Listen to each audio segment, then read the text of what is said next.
U.S. President Donald Trump is making a new threat against Canada tonight, taking aim at a new border crossing.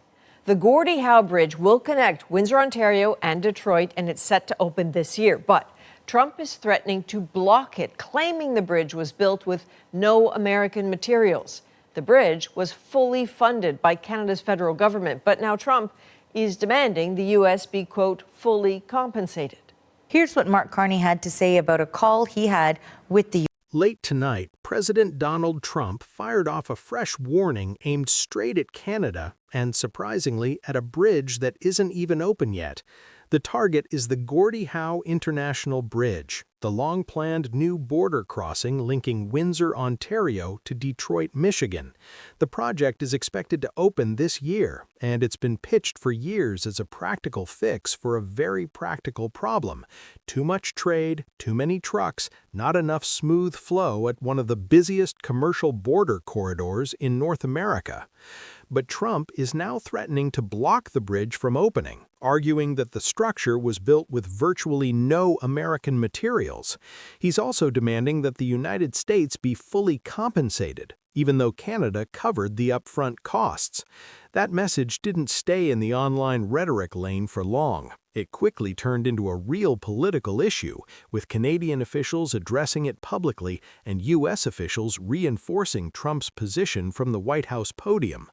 Prime Minister Mark Carney responded with a calm, point-by-point rebuttal, describing a phone call he said he had with Trump and laying out what Canada says are the basic facts of the project: who paid, who owns what, and who actually built it. Carney told reporters, "We discussed the bridge." He explained that Canada paid for the construction, more than $4 billion, and said ownership is shared between the Government of Canada and the state of Michigan.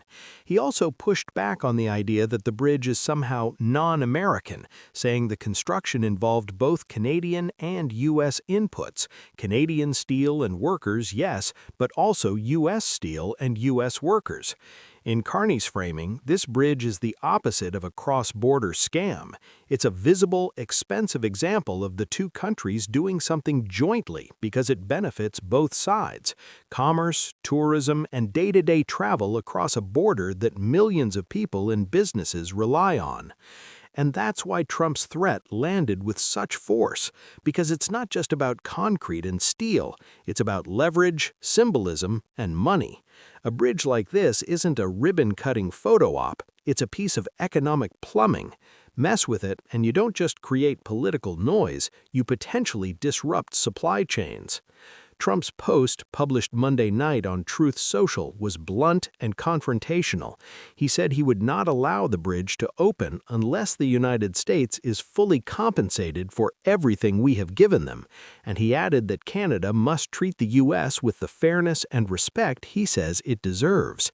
He also suggested the U.S. should own a major share of the asset, arguing that the revenue tied to U.S. market access would be enormous. That's the political pitch in a nutshell. The U.S. is the bigger market, therefore the U.S. deserves a bigger piece. But Canadian officials say the actual agreement and the actual build don't match Trump's portrayal. Construction began years ago, and the bridge has been discussed publicly since well before that. Canada financed the project, and according to the Canada-Michigan crossing arrangements referenced by Canadian leaders, expects to recover construction costs through tolls. The bridge will be operated by the Windsor-Detroit Bridge Authority, which is described as a Canadian Crown corporation, and the ownership structure is presented as shared between Canada and Michigan, even though Canada paid the upfront bill. Ontario Premier Doug Ford jumped into the dispute as well, calling Trump's claims fiction and offering his own breakdown of the materials question.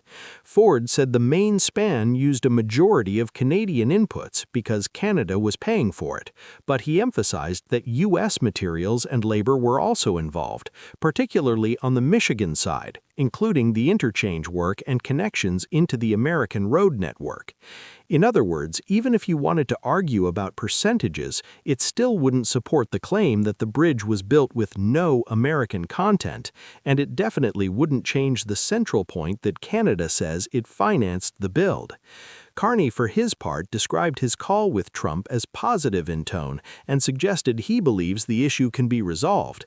But behind that diplomatic calm is a dispute that has started to bleed into a much wider set of tensions between the two countries, including trade policy fights and an upcoming review of the USMCA, the Continental Trade Pact. And that's what makes this moment bigger than a single infrastructure project. The bridge is becoming a symbol in a broader tug of war: tariffs, trade retaliation, political messaging, and who gets to set the terms of cross-border economic life. If you've been following how quickly these cross-border disputes escalate from a single post into a serious policy threat, you already know this is about more than one bridge. It's about how pressure gets applied, how narratives get built, and how economic tools get turned into political weapons. So if you want more clear, grounded updates on this Canada-US standoff, the trade fight around it, and what it means for people and businesses on both sides of the border, subscribe now and stay with us, because the next moves here could hit way beyond Windsor and Detroit. After Trump's post, reporters pressed Canadian officials on whether the U.S. actually has the power to stop the opening of a bridge that is already built and physically connected into the highway systems on both sides. The general message from Canadian and regional voices has been confident. The bridge is completed, the planning has been long underway, and blocking it would run against the interests of businesses and workers in the region, including in Michigan. Michigan leaders and business groups, according to statements referenced in the coverage of the dispute, have also pushed back on the idea of blocking the crossing. The argument is simple and practical. The Windsor-Detroit Gateway is a key artery for North American manufacturing and logistics. Slowing it down doesn't just hurt Canada, it jams the engine for companies and consumers across the U.S. as well. That matters because the existing Ambassador Bridge has dominated the crossing for years. The new Gordie Howe Bridge was designed to reduce pressure, improve reliability, and add redundancy. In any modern economy, redundancy is not a luxury, it's insurance. When one route gets clogged, you need a second route that can carry the load. But yet, the White House didn't back away from Trump's position on Tuesday.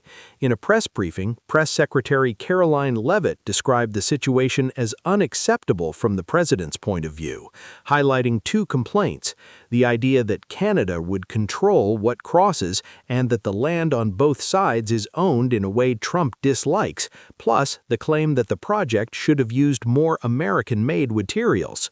A White House official speaking behind the background reportedly framed Trump's desired outcome in broad strokes. The U.S. should own at least half of the bridge, share authority over what passes across it, and take part in the economic upside generated by its use. That's a dramatic shift in posture compared to earlier supportive language about completing the project. Commentators and former officials have pointed out that years ago, the bridge was publicly described as a vital economic link and something to be finished quickly. Now it's being treated as a bargaining chip. The situation gets even more interesting once you factor in the business competition at this exact crossing. According to reporting cited by multiple commentators, the New York Times noted that billionaire Matty Marone, whose family owns the Ambassador Bridge, met with U.S. Commerce Secretary Howard Lutnick on the same day as Trump's statement, only hours beforehand. The Marone family has long opposed the new bridge because it threatens their near monopoly on commercial truck traffic in the area. Neither the Commerce Department nor the Ambassador Bridge Company immediately provided public comment on that reported meeting. Without jumping to conclusions, the timing has raised eyebrows for a reason.